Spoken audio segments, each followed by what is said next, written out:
working for the CDC? Like, what do you usually do? So my full-time job here is just working domestically with vital statistics data for births and deaths and fetal deaths.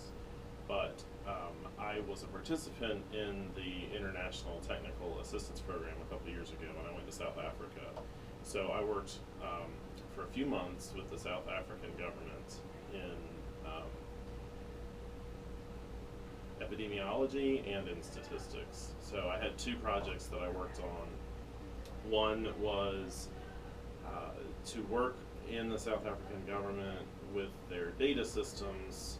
They have a huge burden of HIV in South Africa, but HIV isn't usually what causes people to die. It's tuberculosis in South Africa, and so they have a problem where when people have HIV, their bodies sort of shut down and they're much more susceptible to tuberculosis. And so there's different treatments for the two diseases, and there's a lot of data collected, but what was happening was the drugs that they used to help cure tuberculosis were becoming very resistant. Well, the drugs were becoming ineffective because the strains of tuberculosis were becoming resistant to the medications.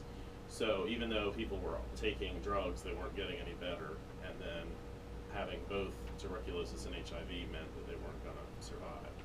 So I was trying to help them find a way to look at their data to track people over time to see what drugs they were on this year versus the next year, to see if they could start to identify people who were not doing well and because the drugs weren't working, so that they could switch up people's drug regimens quicker.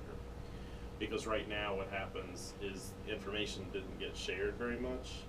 So if people in one part of the country started developing resistance to a particular drug, other doctors in the area wouldn't know about it, and they would continue to just prescribe these same drugs that weren't effective.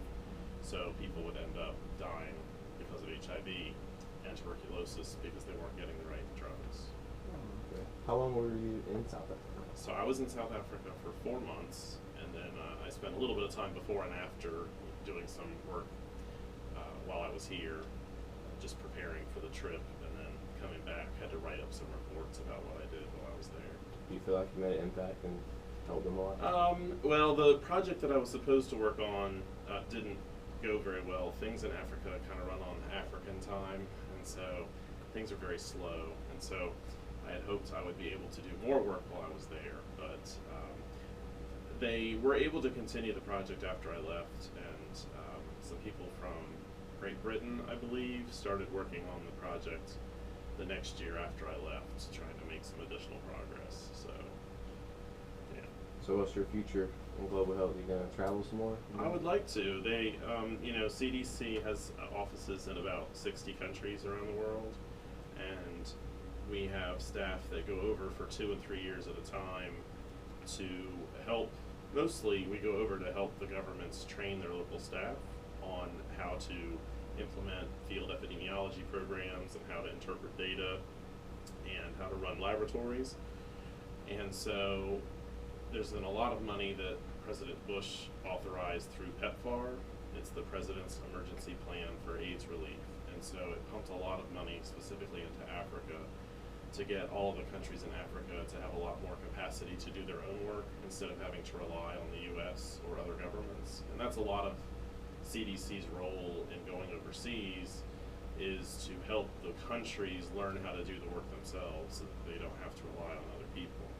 So the Ebola recently has been the huge story, and so there have been hundreds of CDC staff that have gone to Africa to work there, and if it had worked out, I would have liked to have gone, but they need specific people at certain times, and it's sometimes difficult to coordinate. But they have need now to do some of the work that we do here, especially with death certification. There's a lot of people around the world, when they die, there's no death certificate ever created, and that's the information that you use to know how healthy your population is. So countries don't have death information. They don't know what their people are dying from.